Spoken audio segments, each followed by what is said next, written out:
Saudara-saudari terkasih, ensiklik Dilexit Nos sudah terbit dengan tebal 141 halaman dan 220 nomor. Ini merupakan ensiklik yang keempat dari Paus Fransiskus setelah Lumen Fidei tahun 2013 yang ditulis bersama Paus Benediktus. Kemudian ensiklik Laudato Si tahun 2015 dan ensiklik Fratelli Tutti tahun 2020. Dalam incipit atau frase pembuka dari ensiklik baru diambil dari surat Rasul Paulus kepada jemaat di Roma bab 8 ayat 37, di mana Santo Paulus mengatakan bahwa orang Kristen dapat mengatasi setiap kesulitan melalui Dia yang mengasihi kita. Apa yang mau disampaikan dari ensiklik ini? Pertama-tama mari kita ketahui dulu latar belakang munculnya ensiklik Dilexit Nos ini. Berkenaan dengan bulan Juni yang secara tradisional didedikasikan untuk Hati Kudus Yesus, Paus Fransiskus mengungkapkan rencana untuk menulis sebuah dokumen tentang devosi yang menyebar di seluruh dunia setelah Santa Margareta Maria Alacoque menyampaikan penglihatan atau penampakan Yesus antara tanggal 27 Desember tahun 1673 dan Juni tahun 1676. Santa Margareta Maria Alacoque yang tinggal di biara visitasi di Paray-le-Monial, Prancis Timur, mengatakan bahwa dia mendapatkan pesan Kristus untuk menyebarkan kasih yang membakar hatinya ke seluruh bumi. Dalam audiensi umum pada tanggal 5 Juni, Paus mengungkapkan bahwa peringatan 350 tahun penampakan pertama kepada Margareta Maria Alacoque jatuh pada bulan Desember tahun 2023.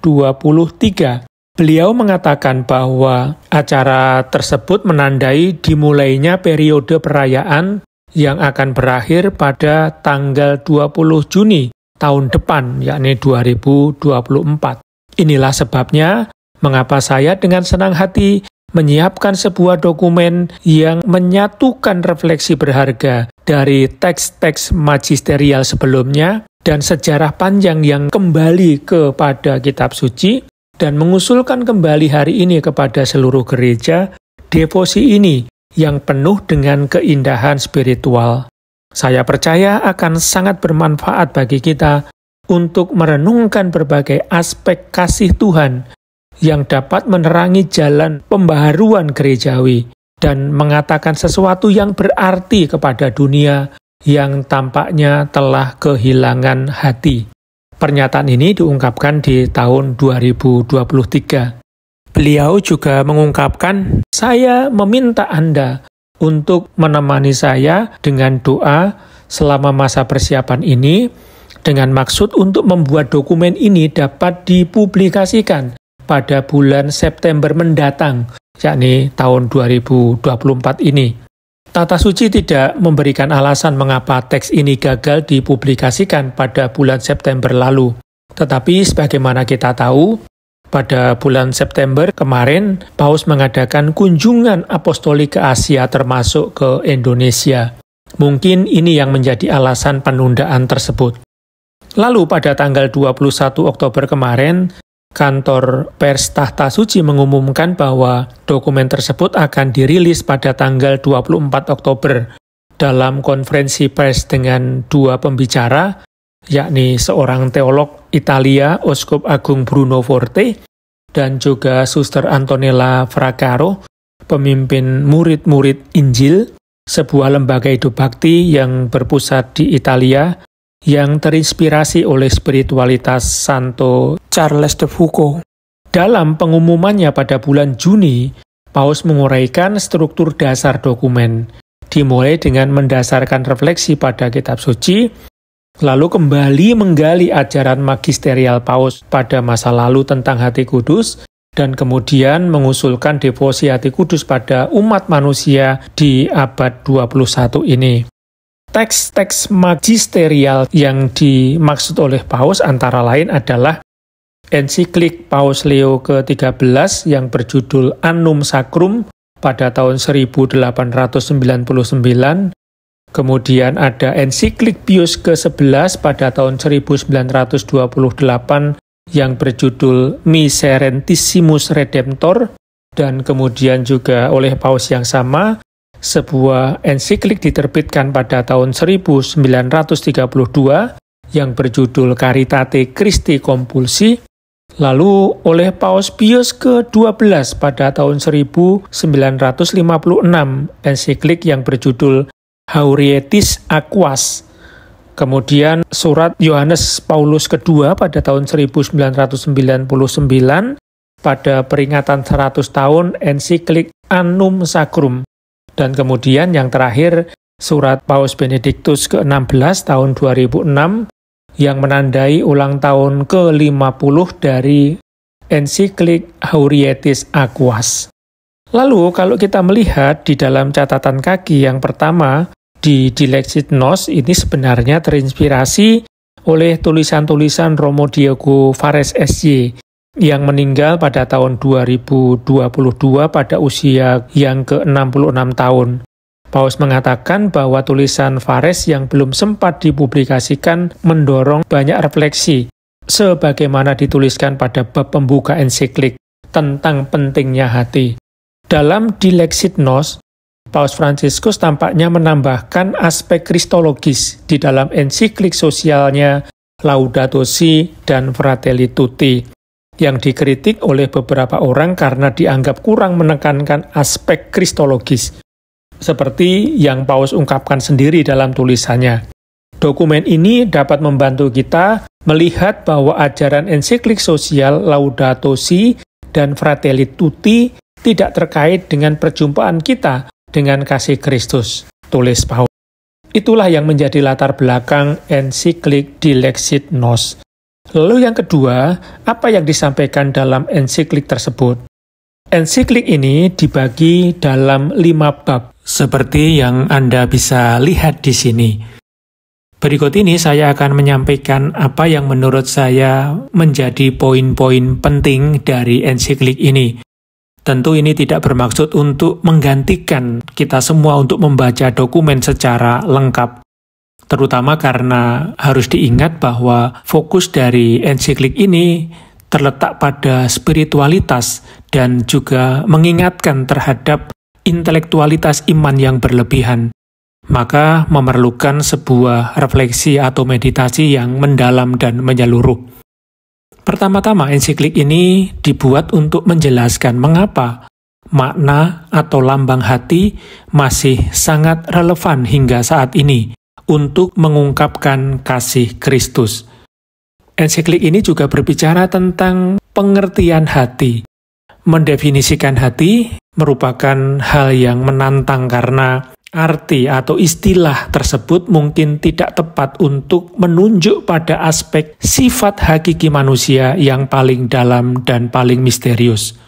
Namun, ada beberapa kualitas di dalamnya yang memungkinkan kita mengeksplorasi arti hati tersebut.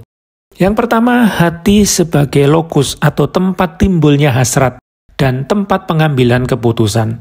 Di dalam hati itu disatukanlah aspek rasional dan juga naluri seseorang, baik kapasitas intelek yang lebih tinggi maupun nafsu. Keduanya melewati hati. Lalu yang kedua, di balik penampilan lahiriah, hati merupakan inti yang tersembunyi, bahkan termasuk pemikiran dangkal kita sendiri yang kadang dapat menyesatkan kita. Berikutnya, hati sebagai tempat bersemayamnya kejujuran, menunjukkan niat kita yang sebenarnya, sehingga tipu daya dan penyamaran tidak mendapat tempat di sana. Dan hati sebagai tempat bersemayamnya cinta atau kasih, di dalam hatilah manusia menjadi sebagaimana mestinya, karena manusia diciptakan untuk mencintai dan dicintai, untuk mengasihi dan dikasihi. Lalu di dalam ensiklik itu juga ditampilkan sebuah persoalan, dan persoalan itu tidak lain adalah bahwa masyarakat modern itu sudah kehilangan hati, tidak menghormati hati lagi, dan mendesak untuk mengembalikan hati dan pentingnya memiliki hati tersebut. Bagaimana ini dijelaskan? Masyarakat zaman ini yang didominasi oleh konsumerisme, keterasingan, dan juga pengaruh teknologi membawa manusia pada risiko kehilangan inti dirinya. Namun, merosotnya kepemilikan hati ini atau tidak adanya respek terhadap hati ini sudah ada sejak lama yang dipengaruhi oleh rasionalisme pra-Kristiani, pengaruh alam pikiran Yunani, serta idealisme dan materialisme pasca Kristianitas dalam berbagai bentuk. Karena hati sulit untuk didefinisikan, banyak orang yang dipengaruhi oleh filsafat tersebut lebih memilih untuk menghargai kecerdasan atau kemauan. Karena hal ini merasa lebih aman dan mudah dikendalikan. Bahkan dalam konteks Kristiani, teologi telah lama meminggirkan tubuh dan emosi, memandangnya sebagai pra atau submanusia karena pengaruh filsafat Yunani. Depresiasi hati ini dapat menyebabkan terhambatnya pusat pribadi kita, karena cinta adalah satu-satunya realitas yang dapat menyatukan semua yang lain. Berikutnya, ensiklik ini juga berbicara tentang hati atau cinta atau kasih sebagai pemersatu. Hatilah yang memungkinkan terjadinya ikatan. Mengapa demikian? Karena menghadapi fragmentasi atau perpecahan yang disebabkan oleh individualisme, hal ini bertindak sebagai obat bagi narsisme masyarakat dan juga egoisme. Ini adalah satu-satunya cara untuk mendamaikan antara pemikiran dan keinginan yang berbeda-beda dalam suatu komunitas, sehingga memungkinkan individu untuk bersatu sebagai saudara dan saudari. Hati kita yang bersatu dengan hati Kristus mampu melakukan keajaiban sosial ini. Selain itu, juga memberikan sintesis antara pengetahuan diri dan keterbukaan terhadap orang lain, serta antara keunikan pribadi dan kemauan untuk memberikan diri. Memiliki hati juga membantu membawa keselarasan pada fragmentasi atau keterpecahan sejarah pribadi kita, membuat kita memahami apa yang mungkin tampak hancur tanpa harapan dalam diri kita. Dan pada akhirnya, hati kudus Yesus adalah prinsip pemersatu seluruh realitas, karena Kristus adalah jantung dunia, dan misteri Paskah, wafat, dan kebangkitannya adalah pusat sejarah. Ensiklik ini juga berbicara tentang karakter hati kudus Yesus berdasarkan pelayanannya di dunia. Karakter itu bisa ditemukan dalam kedekatan dan perjumpaan. Yesus membiarkan dirinya disentuh oleh orang-orang berdosa dan kaum marginal. Bahkan ketika dia menyembuhkan, dia melakukan kontak dekat dengan orang-orang yang dia sembuhkan. Karakter berikutnya adalah berkaitan dengan tatapan kasih sayang. Ia memandang orang banyak dan mereka mencari dia dengan kasih sayang. Dan karakter lainnya adalah kata-kata sebagai ajakan, namun juga penuh dengan perasaan. Ia berbicara kepada mereka yang berjumpa dengannya, namun kata-katanya tidak mengecualikan perasaan. Karakter berikutnya adalah karakter salib sebagai ungkapan kasih paling purna, paling nyata, dan jelas.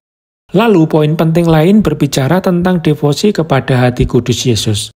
Karena teologi seringkali mengabaikan perasaan dan memasukkan perasaan ke ranah yang berpotensi tidak manusiawi, maka dalam praktiknya, spiritualitas menyelesaikan apa yang dari teologi belum terselesaikan secara teori. Sensus fidelium mengisi kesenjangan ini dengan mendasarkan devosi secara teologis. Devosi ini bukanlah satu-satunya cara untuk menjumpai kasih Kristus dan juga tidak dapat mengungkapkannya sepenuhnya, namun merupakan cara istimewa untuk melakukannya. Sebagai sebuah devosi pribadi, devosi kepada hati kudus Yesus bukanlah sesuatu yang wajib diyakini oleh umat beriman. Meskipun demikian, devosi hati kudus Yesus merupakan devosi yang sangat bermanfaat. Selain itu, dengan mempertimbangkan pentingnya kasih Yesus dalam iman kita, tidak dapat dikatakan bahwa kasih Yesus berasal dari wahyu pribadi. Objek devosi hati kudus adalah hati Kristus yang hidup, bukan gambarannya. Dan penyembahan bukanlah demi kepentingan hati itu sendiri, melainkan tentang mencintainya dan membiarkan diri kita dicintai olehnya. Hati kudus adalah sesuatu yang berwujud dan dengan demikian berbicara tentang realitas duniawi, sehingga tidak boleh dibuat terlalu abstrak.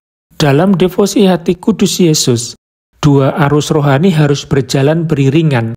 Hati Yesus pada saat yang sama merupakan sumber sakramen dan rahmat, di mana dari lambung Yesus mengalirlah air dan roh, namun juga merupakan sumber permenungan yang menjadikan perjumpaan cinta kasih secara pribadi, sehingga akses terhadap rahmat tidak dipandang sebagai semacam sihir, melainkan sebagai hubungan persahabatan langsung dengannya.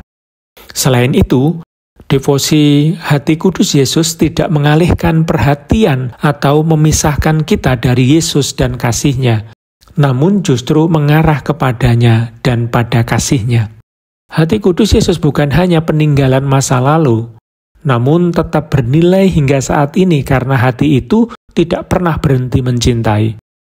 Yang menarik dari ensiklik ini juga berbicara devosi hati kudus Yesus dalam perspektif trinitaris, bahwa devosi hati kudus Yesus harus juga dibaca dalam terang perspektif trinitaris ini. Yang pertama berkaitan dengan Bapa. Hati Yesus diarahkan kepada Bapa, yang ia memanggilnya Abba sebagai ungkapan hubungan yang mendalam, karena dia mengasihi Bapa dan menerima kasih-Nya sebagai balasannya. Berkaitan dengan Putra, devosi kepada hati kudus bukanlah pemujaan terhadap suatu organ tunggal yang terpisah dari pribadi Yesus, melainkan pemujaan terhadap Yesus Kristus secara keseluruhan, wujud terdalam dan kasih-Nya, baik manusiawi maupun ilahi. Penyembahan terhadap pribadi Kristus tidak terbagi, tidak terpisahkan, mencakup kodrat ilahi dan juga kodrat kemanusiaannya. Dan kasih Kristus tidak hanya berbicara tentang kasih ilahi, tetapi juga tentang kasih sayang manusia. Kita juga tidak hanya berpaku pada tingkat perasaan manusiawi Yesus, tetapi harus merenungkan kasih ilahi yang tak terbatas. Dan kasih Yesus itu memiliki 3 elemen yang merujuk pada ensiklik Haurietis Aquas. Yang pertama, tanda kasih ilahi yang ia bagikan dengan Bapa dan Roh Kudus. Lalu, tanda kasih yang membara, yang ditanamkan ke dalam jiwanya, memperkaya kehendak manusia Kristus.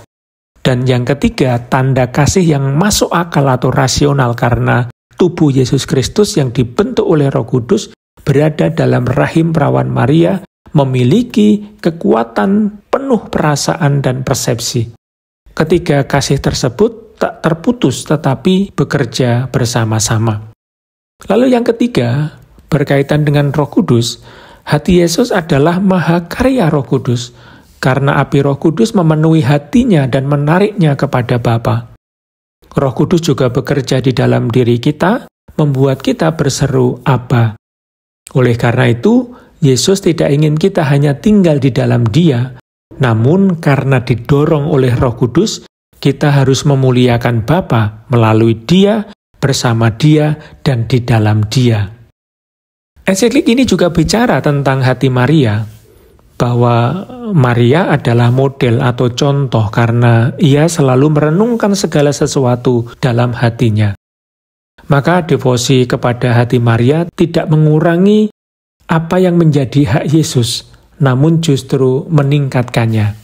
Ensiklik juga berbicara tentang kontribusi sejarah terhadap pengembangan devosi kepada hati kudus, yang dimulai dengan menampilkan ajaran magisterium Paus, baik para Paus prakonsili seperti Paus Leo ke-13, Paus Pius ke-11 dan ke-12, kemudian Santo Yohanes Paulus II, dan juga Paus Benediktus ke-16.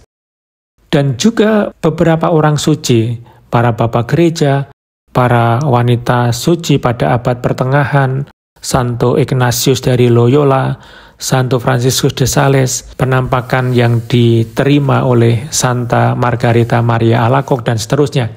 Dalam ensiklik, Paus juga mengingatkan adanya beberapa bahaya dari neo-gnostisisme, juga neo-pelagianisme, yang bisa dilihat di dokumen Gaudete et Exsultate nomor 36 sampai 62. Bahaya lain yang diperingatkan oleh Paus dalam ensiklik ini adalah bahwa hati dan kasih tidak selalu berjalan bersamaan, karena kebencian dan ketidakpedulian juga bisa menguasai hati. Dan setiap orang membutuhkan perubahan hati karena ketidakseimbangan yang terjadi di dunia saat ini merupakan gejala dari ketidakseimbangan hati yang lebih dalam. Devosi kepada Hati Kudus Yesus menuntut 3 tanggapan dari umat beriman. Pertama, penyesalan atau pertobatan, lalu yang kedua pemulihan, dan yang ketiga semangat misi. Yang pertama berkaitan dengan penyesalan atau pertobatan, adalah keinginan alami untuk menghibur Kristus atas penderitaannya. Hal ini menimbulkan pertanyaan bagaimana kita dapat menghibur Dia, padahal Dia sudah berada dalam kemuliaannya. Namun pertanyaan ini menandakan ketidakpahaman akan kasih.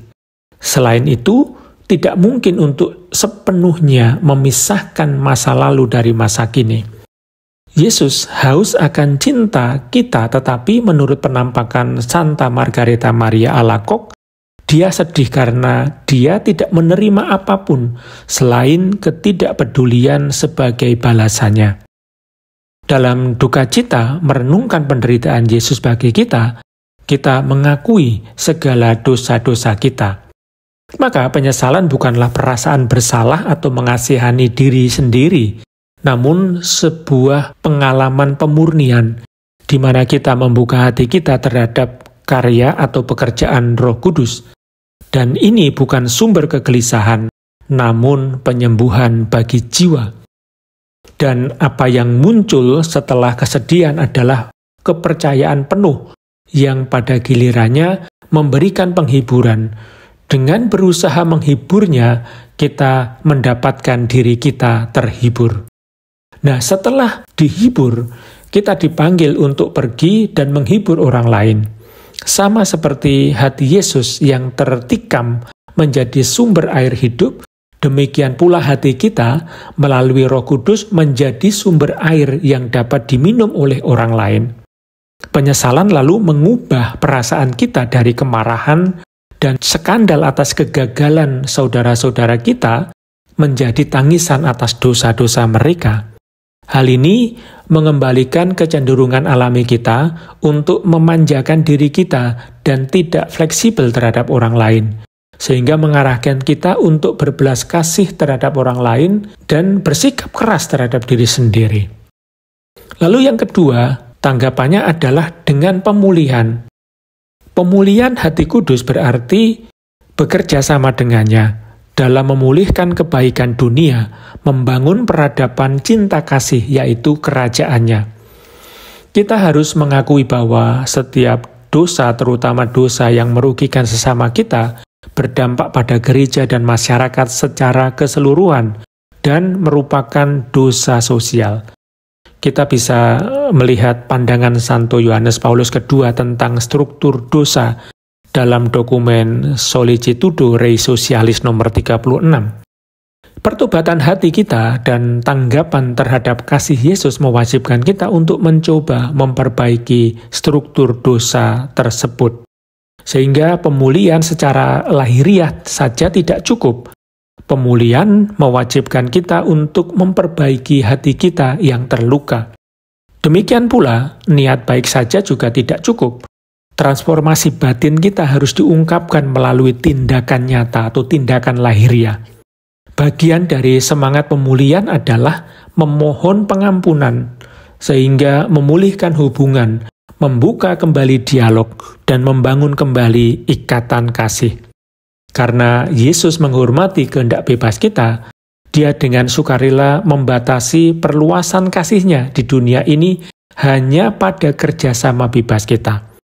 Oleh karena itu, perbaikan juga dapat berarti menghilangkan hambatan yang kita hadapi sebelum perluasan kasih Kristus di dunia, karena kurangnya rasa percaya, kurangnya rasa syukur, dan kurangnya pengorbanan diri. Meskipun pemulihan memang memerlukan keinginan untuk memberikan kompensasi atas kerugian yang ditimbulkan oleh kelalaian atau pelanggaran berat, namun pemulihan tidak boleh dilihat terutama sebagai cara untuk memenuhi keadilan ilahi. Sebaliknya, harus dilihat terutama sebagai membiarkan kasih Yesus menyebar dengan bebas. Tindakan persembahan diri Santa Teresia dari kanak-kanak Yesus bukan demi keadilannya, melainkan demi kasih setianya. Lalu tanggapan yang ketiga terhadap devosi atau terhadap kasih hati kudus Yesus adalah dengan semangat misi. Cinta kasih kepada hati Yesus harus mempunyai dimensi misioner. Devosi bukan untuk menjadi tempat berlindung bagi pikiran-pikiran saleh, sehingga seseorang menikmati pengalaman religiositasnya secara pribadi sambil mengabaikan dampaknya terhadap masyarakat. Demikian pula, kita tidak boleh mengaburkan inspirasi religius dari karya kita yang mungkin terinspirasi oleh pengabdian ini. Kita tidak boleh menganggap misi hanya sebagai dinamika pengalaman antara Yesus dan diri kita sendiri. Misi harus dialami dalam komunitas. Dan kasih hati kudus menyebar melalui kiprah misi gereja. Misi memerlukan misionaris yang jatuh cinta pada Kristus dan ingin membagikan cinta ini. Misi bukanlah tentang orang yang asing, karena pencinta tidak menuntut atau tidak mengharuskan, namun menghormati kebebasan dan martabat orang lain. Dengan penuh kasih, menanti kasih yang telah mengisi hidup mereka dengan kebahagiaan, membuat orang lain terkagum-kagum dengan kasih tersebut. Dan yang terakhir, mereka yang tidak menjalankan misinya di dunia ini tidak akan menemukan kebahagiaan. Sehingga kita harus terbuka untuk meninggalkan zona nyaman dan menjalankan misi. Masing-masing menjalankannya sesuai dengan cara dan kapasitasnya masing-masing. Demikianlah poin-poin yang bisa saya tangkap dari ensiklik Dilexit Nos ini. Semoga berguna. Tuhan memberkati.